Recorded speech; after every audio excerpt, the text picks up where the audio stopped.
You go and take arms and fight. You fight fellow Nigerians because of political interest. So you have people who are looking for power, but from the money they have stolen, from the abuses meted to the country yesterday, and from the bulgy pockets they now finance people into creating more problems and promoting more causes of insurgency.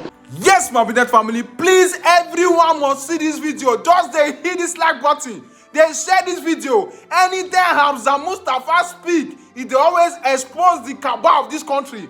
Please watch as the cabal of this country, as they take the ring election, this man don't expose everything. Please just they share this video. May all Binet family make a share. Comment your opinion after you watch it. One of the answers I can give you that may shock you is to start by looking at the histories of rigging activities in Nigeria. Rigging brought so many desperados in politics into importing arms and arming their own thugs to fight another party or other thugs across Nigeria. And when it started in the late 70s, nobody checkmated that. And another thing that brought this hopelessness in where people will canvass for, get the support of the people, but at the end of the day, the queuing of people to vote for Mr. A or Party A, at the end of the day will have a contrary result, brought about people becoming desperate to know that we can fight it out. And that's why at any time you have had elections, until this moment, you can quote me, I say, until this moment, and that is one thing I haven't had Nigerians talked about. You have insurgency, but you never sit down to say, what are the sources of supply of arms into the hinterland and to the wrong hands? What are the sources into the hinterland that is bringing in arms and ammunitions that has created so many unknown armories from north to south? And there are too many of them, and it's scary. Today, there is not a single agency in Nigeria that can give you figures as to an estimate of arms in wrong hands or armories across Nigeria that are illegal, meaning that is not government's own. So at every single time there is election or there was election, you see the agencies were used. Now it's time for us to talk about it raw. Let me give 1979. In 1979, unfortunately, police were used to be able to tilt election elsewhere. And then it was in that process, at that material time, now police discovered between late hours and the early hours of the next day, stuffing boxes is a difficult thing to do that has to provide to all the polling stations in Reagan. Police discovered that no matter the stimulants you take, cola nut, coffee, ink on your right and paper on your left going this way will not stop you from going to sleep. This is how much we have invested in Reagan. But they discovered that once you take the ink with a rubber band and tie it on your head, once your hand can come on top of your head to a ballot paper, without stimulants you can't sleep. This is discovery out of illegality on how to cheat ourselves. But then that hurt a lot of other parties at that material time. And people say, when the next election comes, I will fight it out and I must emerge. That idea was into people. There was no reorientation. There was no address to the abuses. Cases were taken to court. The aggrieved were not addressed, were not compensated, were not assured. And another election came. The same thing happened. As far back as all the elections we have had, they all have their own histories. I'm not going to talk about that now, but every single election had abuses meted to it. And we have gotten that documented. Most unfortunately, some today are having direct connection with the current situations in Nigeria. Arms in wrong hands, drugs in wrong hands, armor is kept for them as and when the situation dictates. You go and take arms and fight. You fight fellow Nigerians because of political interest, not national peace. So you have people who are looking for power, but from the money they have stolen, from the abuses meted to the country yesterday, and from the bulgy pockets they now finance people into creating more problems and promoting more causes of insurgency in Nigeria's stability. Some of us are aware of this, and we have documented a lot of history, a lot of activities in our researches, and we believe we can address it, particularly investing in the younger ones, in reorienting them to now be seen as investments for tomorrow's activities in democracy. And people that I have seen canvassing for power who are only interested in the rhetorics, in the fanfare of the office, and then in the opportunities open for them to make bulgier pockets. We have nothing to do with that. It's unscientific, is very inhuman, is unexpected of any person to support such persons, and such a drive under any guise to provide the next leadership. The next leadership should be prepared to be laborers, to be innovative, to go into the dust, to be very practical, to abandon the lofty tower and join the people in making Nigeria be. So that when your institutions comes, when empowerment in the real sense of it against the tiny little peanuts that goes into the hands of people that has no meaning in today's inflation rating, the tiny little amount being given to people actually is, it to me, I look at it as him that smokes. Once you buy the cigarette with your money and then lit it on fire and then smoke, and the smoke goes, you neither the smoke nor the cigarette will remain at the end of the day.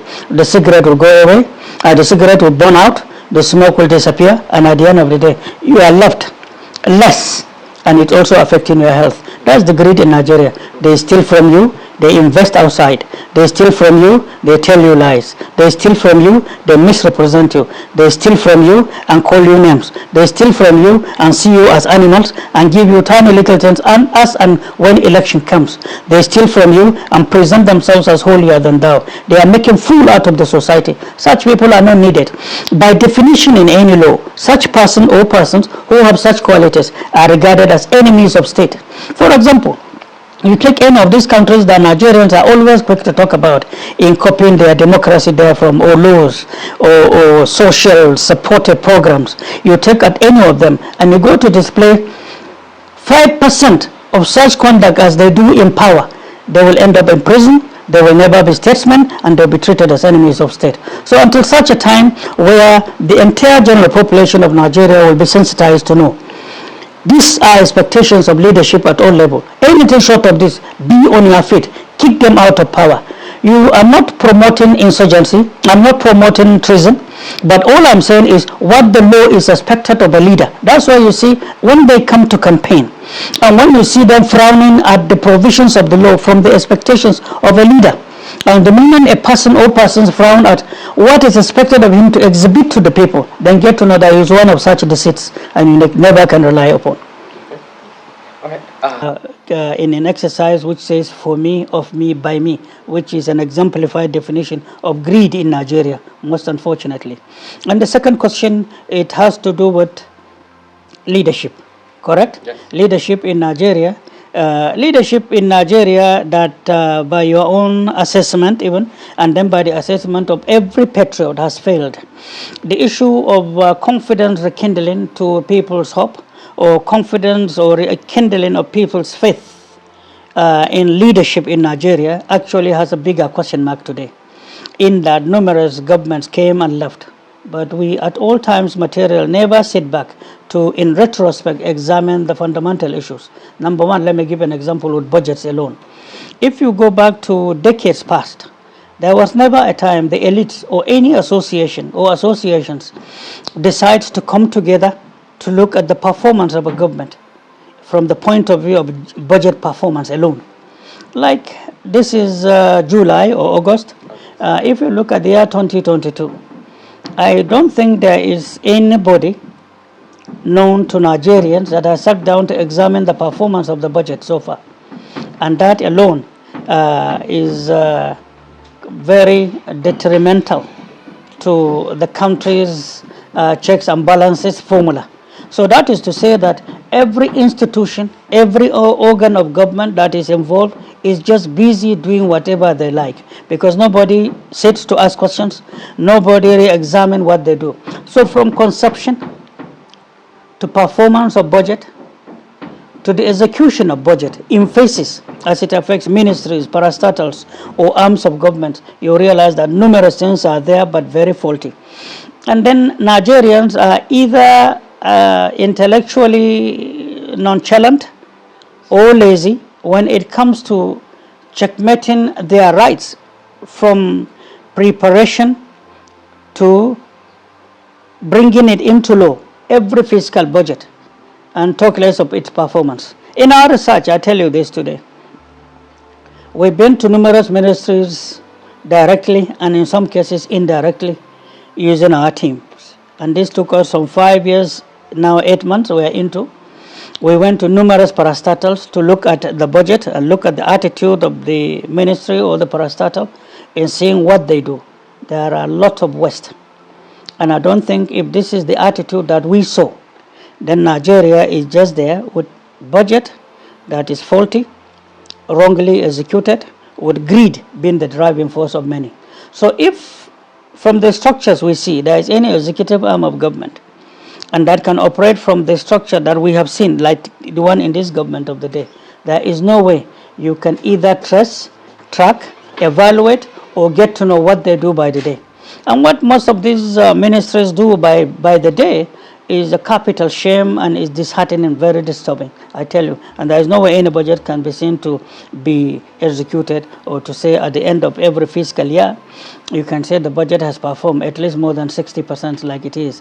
Even the 60% that we have seen, that it is the yardstick of assessment is also faulty because there is no institution standing that can give you an accurate figure of the performance of the budget as far as Nigeria is concerned. So a country that is just riding solo is a country that is directionless. And where directionless is defined in leadership, it is not necessarily the leadership itself, but lack of the capacity of having the checks and balances at every single step of policy or policies of institutions, ministries, parastatals that we know about that are supposed to be seen to be supportive at home, and their collaborators outside Nigeria that will make meanings to Nigeria. So if we sit down, or if as a country we can sit down and take fraction of people, of institutions and ministries to now examine the performance of any fiscal budget that has gone so far, you will be shocked at the findings they will come up with. We have done it and we know what we are talking about. Modalities of containing such abuses and waste, also we have it in our hands.